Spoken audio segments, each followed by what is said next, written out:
Kenalkan, nama saya Andi dari Probolinggo bagian Barat, tepatnya di Tongas. Alhamdulillah saya diberi kesempatan. Saya hanya ingin menanyakan Gus tentang pemilihan ini kan hanya ada dua. Assalamualaikum warahmatullahi wabarakatuh. Apa kabar saudaraku? Mudah-mudahan kita selalu mendapatkan berkah dari Allah Subhanahu wa Ta'ala. Hari ini kita tetap masih berkaitan dengan soal capres dan cawapres atau tentang pemilu atau pilpres. Nah, hari ini kita masih mengomentari, mereaksi sebuah video ya, di mana safarinya Cak Muhaimin Iskandar di Probolinggo. Ada salah satu pemuda ya di situ dari Probolinggo bertanya ke Cak Imin tentang kedepannya.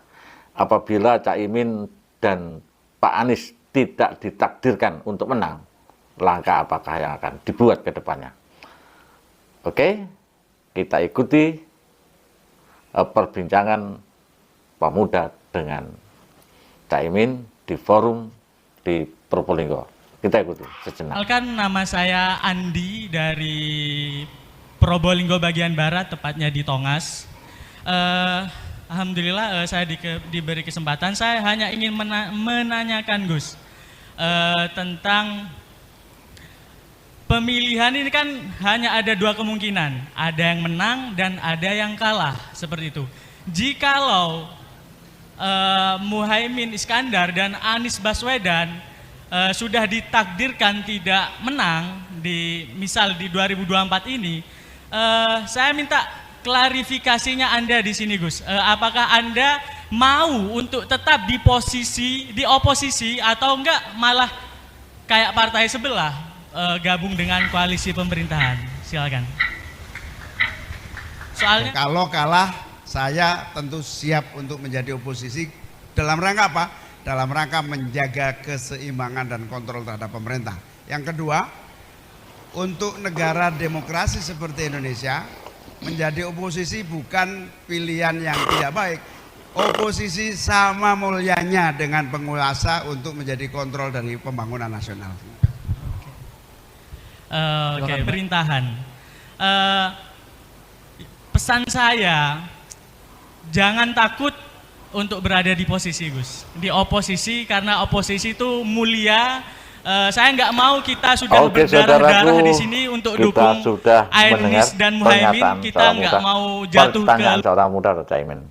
Ini berkaitan dengan kedepannya langkah Cak Imin. Nah, kita sekarang mereaksi ya. Jadi kalau tadi pemuda bertanya apakah kalau Cak Imin siap menjadi oposisi, pertanyaannya.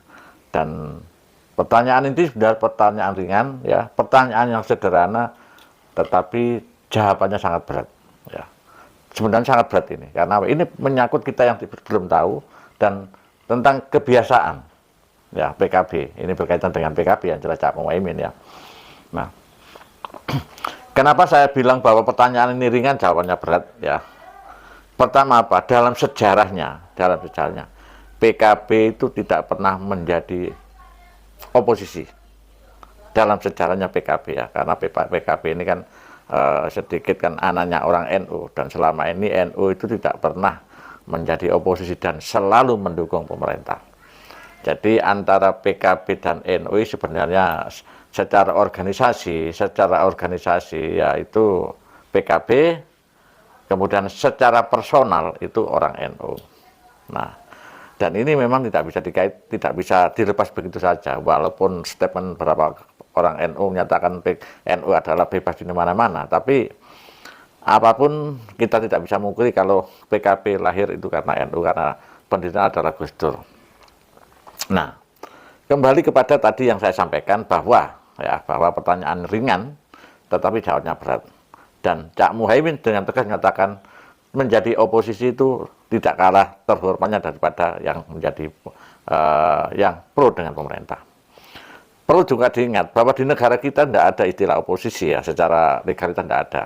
Ya tidak menjadi penyeimbang gitu aja. Oposisi secara legalitas tidak ada ya. Artinya hanya memang mereka sebagai punya fungsi seperti oposisi ya, tetapi undang-undang tidak ada ya partai oposisi tidak ada. Nah, oleh karena itu kita kembali bahwa jawaban Pak Cak Muhaimin itu memang ya kondisional. Pak Muhaimin ini menjawab dengan kondisional. Kalau pertanyaan pemuda seperti itu ya kita luri, kayak pemuda mengarahkan menjadi oposisi. Nah, kondisional ya jelas. Itu saya memahami itu ya. Karena apa? Tidak seperti biasanya seorang pemerintah atau PKB itu menjadi oposisi. Jadi, ayo saya berani. Kalau Cak Muhaimin kalah ya, atau tidak terpilih menjadi wakil presiden atau presiden, PKB tidak akan menjadi oposisi. Karena apa? Itu sebuah karakternya PKB itu pemerintah. Karena PKB lahir dari NU. Dan orang-orang NU itu pro pemerintah. Karena memang situasinya seperti itu. Kita harus mendukung pemerintah yang sah. Gitu. Kalau Muhaimin sekarang itu ikut Anies ya, ikut Anies. Itu karena reposisinya, kembali ke posisinya ya sekarang. Karena di sini tidak ada tempat, di sini tidak ada tempat, nah maka Anies lah salah satunya. Yang penting pernah jadi calon wakil presiden. Dan mungkin paling tidak mengangkat elektabilitas PKB. Saya yakin untuk PKB itu suaranya elektabilitasnya itu masih bagus. Tetapi untuk Cak Imin menjadi presiden itu agak sulit. Karena apa? Orang PKB itu milih caleg-calegnya PKB, tapi milih presidennya belum tentu, gitu loh. Kalau elektabilitasnya PKB tetap bagus ya. Karena apa? Karena milih caleg, milih partai beda dengan milih presiden. Kalau milih presiden bebas ya. Kalau milih calegnya masih kita idealis ya. Itu. Kalau saya tanya dengan teman-teman di lapangan seperti itu. Ya. Oleh karena itu saya memang memahami sifat-sifatnya Cak Imin. Begitulah. Jawabannya kondisional, jenenge kampanye. Ya memang kalau caleg itu anak pondok dari Gus ya, kondisional tergantung ya. Tergantung besok ya, tapi saya yakin kira-kira tidak mungkin PKB menjadi oposisi karena itu bukan PKB. Budaya PKB adalah pro pemerintah. Tapi kalau Cak Imin bisa mengambil sikap posisi ya berarti sudah merubah budaya itu ya. Oke, terima kasih. Mudah-mudahan kita semua sehat walafiat dan selalu kita konsisten ya. Jangan lupa tetap kita berharap pemilu ini damai ya, pemilu damai, dan jagalah negara kita. Mari kita bersatu agar negara kita itu aman ya. Saya kira wassalamualaikum warahmatullahi wabarakatuh.